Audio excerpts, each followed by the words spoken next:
जी हाँ दोस्तों, पाकिस्तान के साथ अमेरिका ने की वो खुफिया डील जिससे भारत में क्या मचेगी भयंकर तबाही। मोदी शाह ने क्या वाकई देश को डुबो दिया। बहुत स्वागत है आप सभी का। आप देख रहे हैं द राजनीति का विशेष सेगमेंट खबर और विश्लेषण। मैं हूं जब्बार खान। दोस्तों, आखिर डोनाल्ड ट्रंप और अमेरिका भारत के मुकाबले पाकिस्तान को इतना ताकतवर बनाने की कोशिश क्यों कर रहे हैं? आखिर अमेरिका ने पाकिस्तान के साथ में जो खुफिया डील की है, उस डील का प्रभाव किस तौर पर भारत पर पड़ने जा रहा है? और अमेरिका ने, उस ट्रंप ने चीन के साथ में इतना प्यार क्यों लुटाया जबकि भारत के साथ में सख्ती? दूसरी तरफ भारत जिस पाकिस्तान के बलूचिस्तान वाले बेले को एक तरीके से उनको उनके हक की आज़ादी लड़ने वाला समझ रहा था और माना जा रहा था कि भारत का समर्थन उसे हासिल है, अमेरिका ने उसे ही अंतर्राष्ट्रीय आतंकी संगठन क्यों घोषित कर दिया? विस्तार से आपको बताते हैं दोस्तों, अंत तक इसे जरूर देखें। दोस्तों, अमेरिकी राष्ट्रपति डोनाल्ड ट्रंप के दूसरे कार्यकाल के बाद भारत के साथ उनके रिश्ते इतने तल्ख हो जाएंगे, इसकी कल्पना किसी ने भी नहीं की थी। पहले भारत पर 50% टैरिफ का ऐलान और फिर पाकिस्तान फील्ड मार्शल आसिम मुनीर की ओर से यूएस से भारत को परमाणु हमले की धमकी इस बात की गवाही देता है कि भारत अमेरिका के बीच हालात उम्मीद से ज्यादा खराब हैं। आसिम मुनीर की यात्रा के दौरान ट्रंप ने पाकिस्तान के हक में कई बड़े फैसले लिए, मगर इस बीच ट्रंप ने विरोधी चीन पर भी अपना प्यार लुटाते हुए टैरिफ के लिए 3 महीने का वक्त दे दिया। मगर भारत को लगातार ट्रंप आंखें दिखा रहे, कोई रियायत नहीं दी। रियायत तो छोड़िए, भारत के खिलाफ तो हर कदम पर कोई न कोई ऐसा ठोस और सख्त कदम उठाते हैं जिससे भारतवासियों को चिंता होती है। खुद तो उठा ही रहे हैं, साथ में Pakistani army chief field marshal Asim Munir से भी भारत को धमकी दिला रहे हैं। मगर इस बीच में ट्रंप ने पाकिस्तान के बलूचिस्तान के बेले को आतंकी संगठन घोषित कर दिया, जिससे बेले के साथ भारत का पूरा सपोर्ट और समर्थन दिया जा रहा था, दर्शाया जा रहा था। हर कोई उस समय हैरान रह गया जब 12 अगस्त को बलूचिस्तान लिबरेशन आर्मी यानी कि बीएलए को विदेशी आतंकी संगठन घोषित कर दिया गया। अमेरिकी विदेश मंत्री मार्को रूबियो ने कहा कि बीएलए ने 2019 से कई हमलों की जिम्मेदारी ली, जिसमें मजीद ब्रिगेड की ओर से किया गया हमला भी शामिल है। बलोच साल 1947 से ही आज़ादी की लड़ाई लड़ रहा, दोस्तों आप जानते हैं। यानी कि दोस्तों, एक तरफ पाकिस्तान सेना चीन के साथ मिलकर बलूचिस्तान के प्राकृतिक संसाधनों पर कब्जा कर रही है, दूसरी तरफ अमेरिका की ओर से बेले को आतंकी संगठन घोषित करना मोदी सरकार के लिए झटका है। वैसे तो पीएम मोदी ट्रंप को अपना दोस्त बताते नहीं थकते रहे थे, आप भक्तों की ज़बानी सुनिए। मगर वहीं ट्रंप छुरा घोंपते दिख रहे हैं, एक बार नहीं लगातार।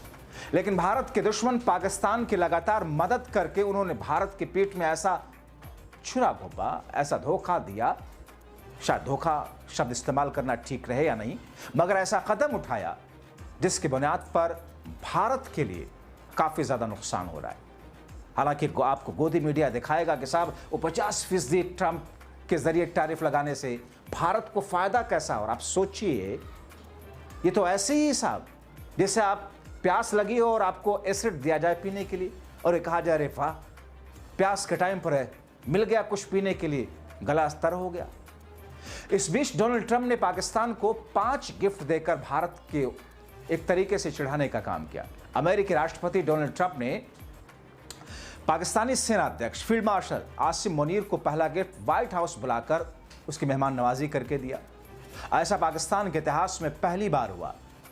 दोनों देशों के बीच भारत ईरान के मुद्दे पर बातचीत हुई। मुनीर को दूसरा गिफ्ट उसे अमेरिकी सेना के सेंट्रल कमांड सेंटकॉम के कार्यक्रम में बुला करके दिया गया।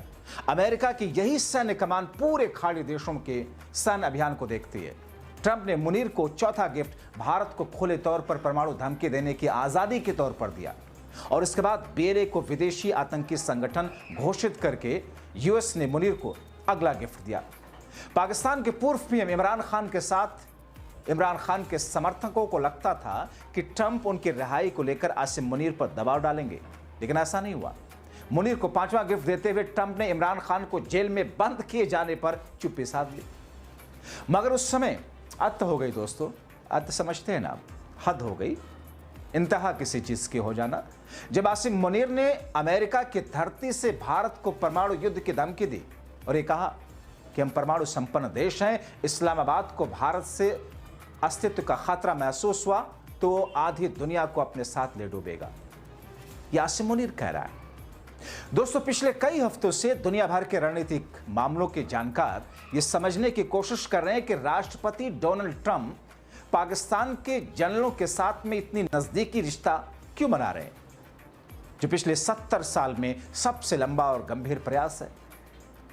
दोस्तों, दशकों से अमेरिका ने मध्य पूर्व में यानी कि मिडिल ईस्ट में अपने ठिकानों पर हजारों सैनिक तैनात कर रखे हैं ताकि वहां से दुनिया के बाजारों में ऊर्जा की आपूर्ति सुरक्षित रहे।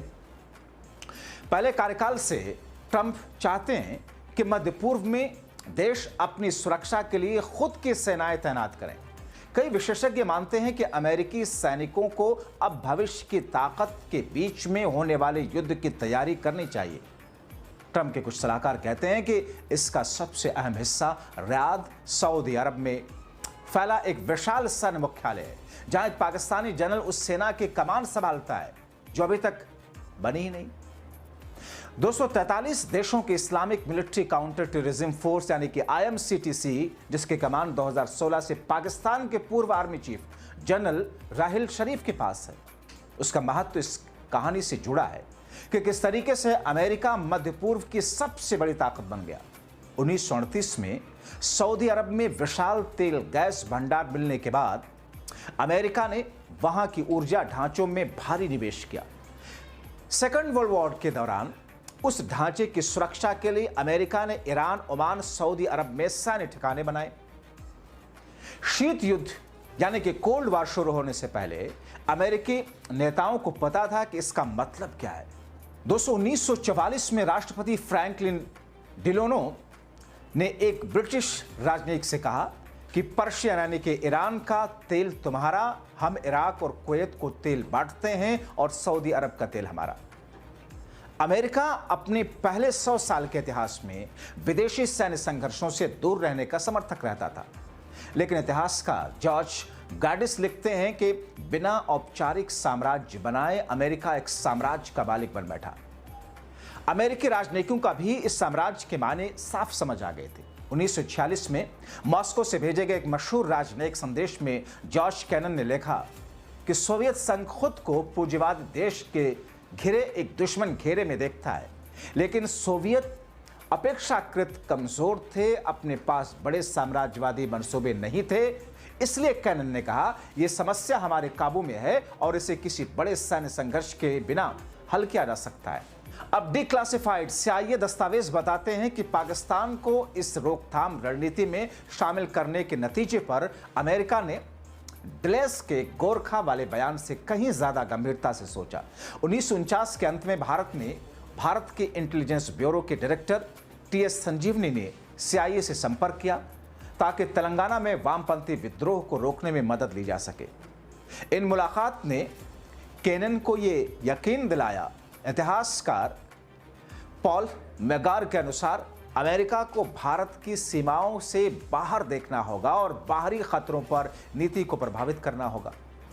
अब दोस्तों सोचिए कि अमेरिका किन कड़ियों को जोड़ करके कैसे middle east, Pakistan, China, Bharat सारी चीज़ों को देख करके पाकिस्तान के साथ में प्यार लुटाता हुआ दिखता है, यहाँ तक कि वक्त पर चीन के साथ। मगर भारत में क्या चल रहा है? पिछले 11 वर्षों में इस गुजराती लॉबी में, मोदी और शाह के रिजीम में भारत की विदेश नीति को किस तौर पर, कथित तौर पर चौपट किया गया और ये यहीं पर खुश हैं कि साहब ये मकबरा हमारा है, यहाँ तो मंदिर था, इसको तोड़ देंगे। तोड़ दिया आपने कल घुस करके, क्या हुआ उससे? देश का क्या लाभ हुआ? सिर्फ खाई पैदा किया आपने। सिर्फ हिंदू और मुस्लिम करके चुनावी राजनीति में चुनाव जीतने को ही मोदी साहब डंकापति बने हुए हैं। विदेश में जाकर के अपने देशवासियों के जरिए से, PR एजेंसी के जरिए से देश का करोड़ों रुपया खर्च करके वहां पर मोदी 20 लोगों को बुलवा करके करवा देते हैं। डॉगी मीडिया उसे अपने कैमरों पर लाइव दिखा देता है और भक्त यहां नाक रगड़ते हुए, तलवे चाटते हुए कहने लगते हैं, वाह मोदी जी, वाह मोदी जी। पहले तो भारत को कोई जानता ही नहीं था। काश कभी देखते कि बेरोजगारी में जिसने किस स्तर पर भारत पहुंच गया, महंगाई में किस स्तर पर भारत पहुंच गया, पर पर्सन कैपिटा इनकम में भारत कहां खड़ा है, हंगर इंडेक्स में भारत कितने बुरी स्थिति में है, मीडिया की स्वतंत्रता में भारत किस बदतरीन स्थिति में है। और उसके बावजूद पढ़े लिखे बुद्धि, मुझे हैरत दोस्तों इस बात पर होती है कि जो जाहिल गवार किस्म के अंधभक्त की फौज है वो तो है ही है, लेकिन पढ़े लिखे लोग जो कि भक्ति में ऐसे लीन होते हैं मानो उनके दिमाग में गोबर सा भर गया हो, माफ कीजिएगा ऐसे सख्त शब्दों के लिए, मगर मोदी भक्ति में लीन होकर के देश कहां जा रहा है कोई फर्क नहीं। पाकिस्तान जिसकी कोई हैसियत नहीं भारत के सामने, किस तौर पर कूटनीतिक स्तर पर उस चीन और अमेरिका दोनों से फायदा उठा रहा है, दोनों की गोदी में खेल रहा है। और भारत यहां तो साहब मोदी, योगी और शाह साहब हिंदू मुस्लिम ये वो, खैर आप बेहतर समझते हैं।